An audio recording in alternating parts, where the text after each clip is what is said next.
Have you ever wondered what it looks like when a company watches about $35 million of its valuation vanish every single hour? It sounds unreal, but it's true. In 2019, WeWork was valued at $47 billion, roughly the same as Nintendo, a company with more than a century in the gaming industry. And just 6 weeks later, investors were valuing WeWork at roughly $10 billion. So how did a company that promised to make work feel open, flexible, and centered on community, instead of traditional isolated offices, end up collapsing this spectacularly? Let's get into what went wrong. Around 2010, the way people worked was already starting to change. Startups were growing fast, freelance work was rising, and companies were rethinking what an office was even supposed to feel like. Tech companies like Google were popularizing open offices and collaborative spaces, moving away from cubicles and rigid layouts. That shift set the stage for a company designed to solve that exact problem. WeWork began in 2010, founded by Adam Neumann and Miguel McKelvey in New York City. They took traditional office buildings, redesigned them into modern shared spaces, and made them available through flexible memberships instead of long-term leases. The concept caught on fast. WeWork's first location reached high occupancy within its first year. By 2011, the company was already expanding into other US markets, including San Francisco. Through 2015 and 2016, growth accelerated. Dozens of new locations opened across North America, Europe, and Asia.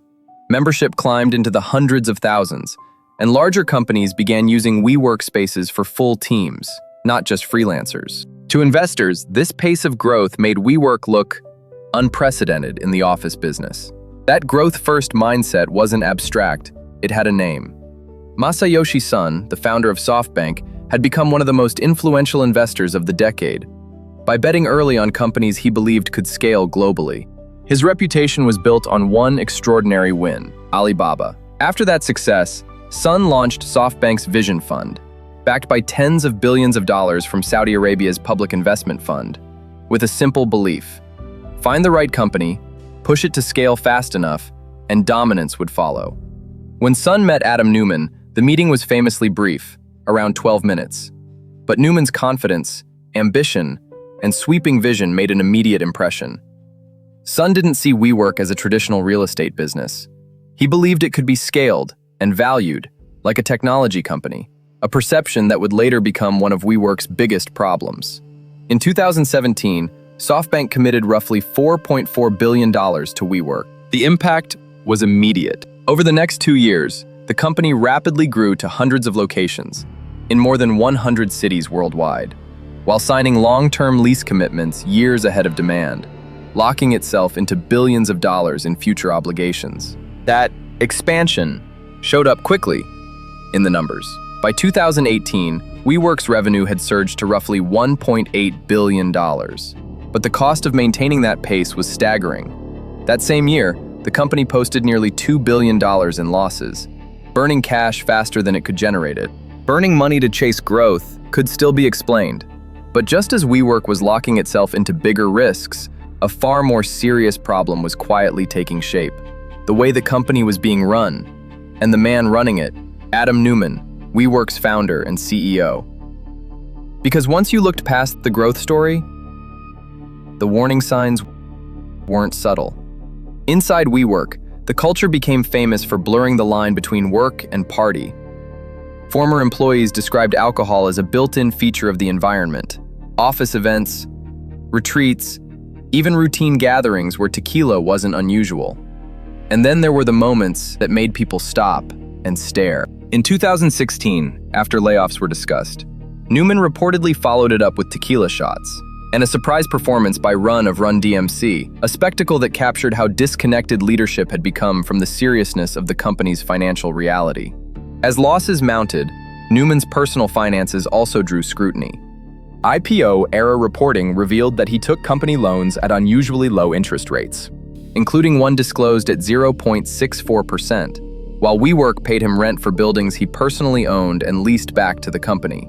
In 2018, WeWork also purchased a Gulfstream G650 private jet, reportedly costing around $60 million, a symbol of excess that became impossible to defend once outsiders began examining the business. The final nail in the coffin came when Adam Neumann, driven by confidence, ambition, and an unshakable belief in the story, decided to take WeWork toward an IPO.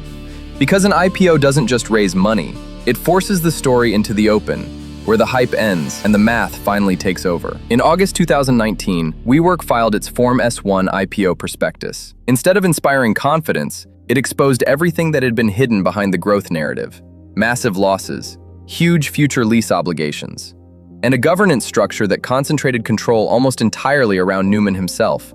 Confidence evaporated. The market, once willing to overlook the risks, started asking hard questions. Within weeks, the narrative flipped.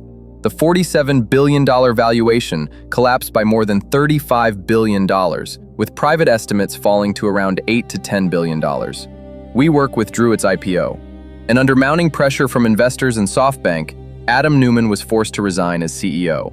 Neumann didn't leave empty-handed. As part of an exit deal with SoftBank in late 2019, he walked away with around $1.7 billion in cash, stock sales, and financial support. WeWork, meanwhile, struggled to recover. In 2021, the company finally went public through a SPAC merger, at a valuation of about $9 billion, a fraction of its former peak.